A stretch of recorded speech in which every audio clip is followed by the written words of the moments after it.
오늘 함께 묵상할 성경 말씀은 창세기 21장 1절에서 21절 말씀입니다. 창세기 21장 1절에서 21절 말씀입니다. 오늘은 17절, 18절 말씀을 읽겠습니다.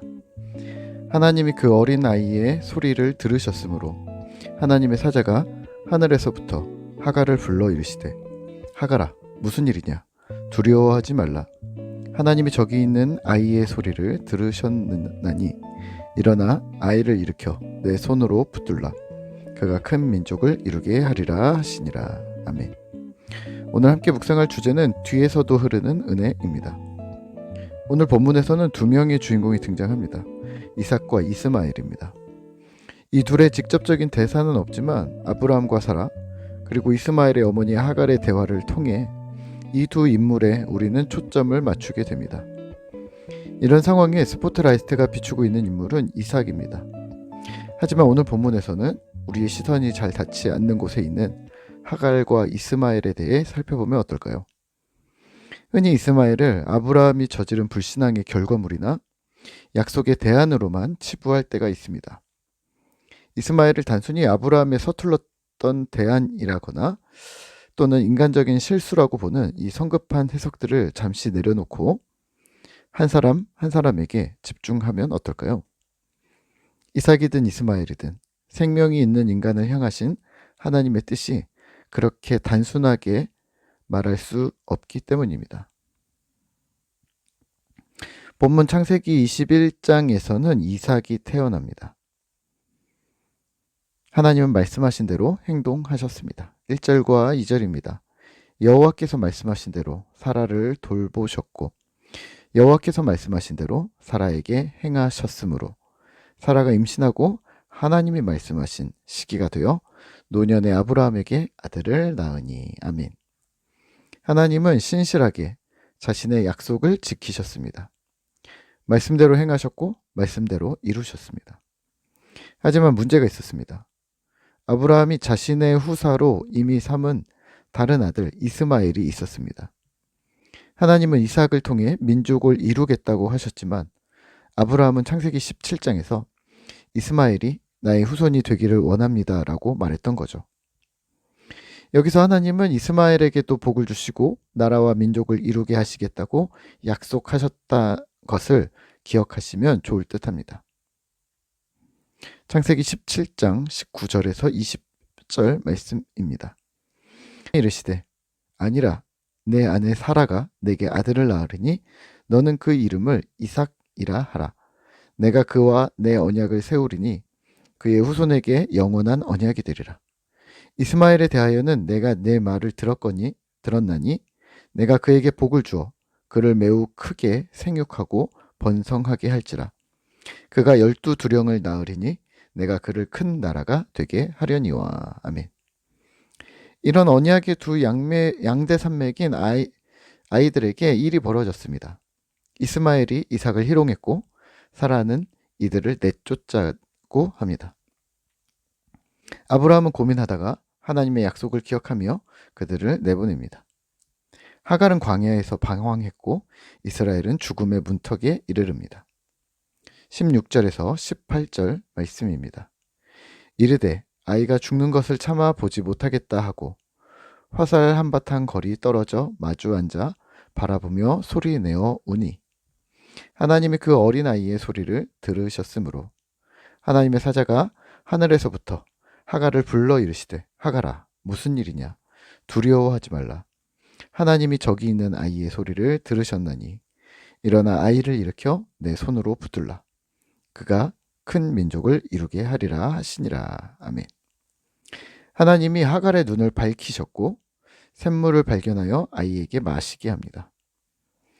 이스마엘은 살아났고 광야에서 활 쏘는 자가 됩니다. 오늘 본문을 묵상하며 드는 의문이 있습니다.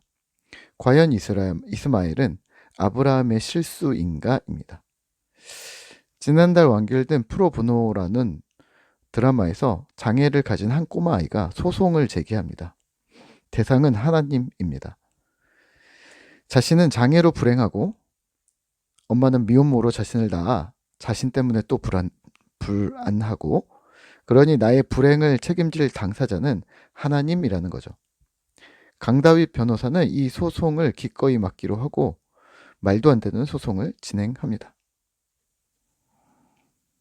저도 이 드라마의 결국이 어떻게 될지 궁금해서 지켜보았는데요. 판사의 판결문이 예술이었습니다. 이러했습니다. 아이의 출생 자체가 완벽한 손해라는 것이 입증되어야 하는데 한 인간이 생명을 얻는 것이 100% 손해임을 증명할 수 없다. 때문에 기각. 대신 인간으로서의 숨겨진 존엄을 찾기를 바란다. 이런 취지로 판결을 합니다.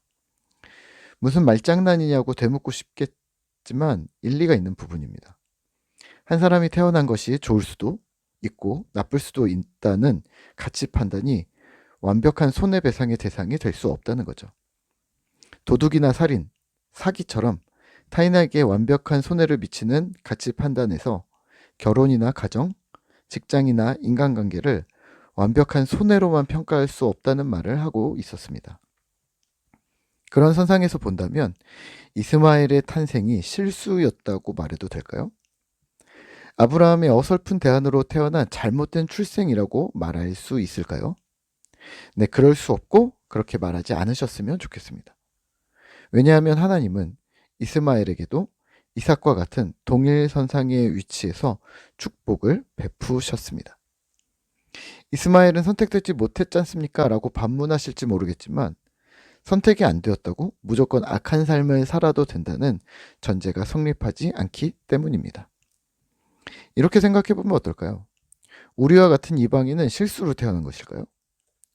과거 유대인들이 이방인들을 지옥의 불쏘시개라고 표현하거나 불이 활활 타는 지옥의 땔감으로 쓰기 위해 태어났다고 말한 것처럼 우리는 지옥의 불쏘시개 역할을 하기 위해 태어난 것일까요? 그러니까 이방인들은 그래서 당연히 죄를 짓는다라고 말하면 듣는 우리는 기분 나쁩니다. 유대인들이라고 해서 제대로 하고 있는 것이 그것도 아니라는 반증도 얼마든지 될 수 있거든요. 자, 그러면 오늘 이스마엘은 메시아의 족보라는 약속 안에 들어와 있진 않았지만 아브라함의 후손으로 축복의 대상이었습니다. 그가 의인으로 살았는가 죄인으로 살았는가는 전적으로 그의 책임이었습니다. 하지만 하나님의 태도는 여전히 은혜를 흘려보내시는 아버지이셨습니다. 오늘 이스마엘에게 베풀어진 은혜를 보며 그에게 열린 가능성 있는 미래를 보며 우리가 기억해야 할 것은 하나님은 찬란한 스포트라이트 앞에서뿐만 아니라 보이지 않는 스포트라이트 뒤에 어두운 곳에서도 여전히 하나님의 은혜를 흘려보내고 계셨다는 것을 기억하시면 어떨까요? 저는 그런 뒤에서 주시는 은혜를 입은 사람인 듯합니다. 이방인이었고 죄인이었고 연약한 자였고 부족한 자였던 저 같은 사람에게 하나님 주신 은혜는 뒤에서도 흘렀고 저는 그 은혜 가운데 들어갈 수 있었던 것이죠. 하나님의 사랑을, 그 은혜를 경험하는 신자가 되셨으면 좋겠습니다. 그 은혜를 기쁨으로 누리셨으면 좋겠고 그 은혜로 살아가기 위해 힘쓰셨으면 좋겠습니다. 오늘 하루도 화이팅입니다.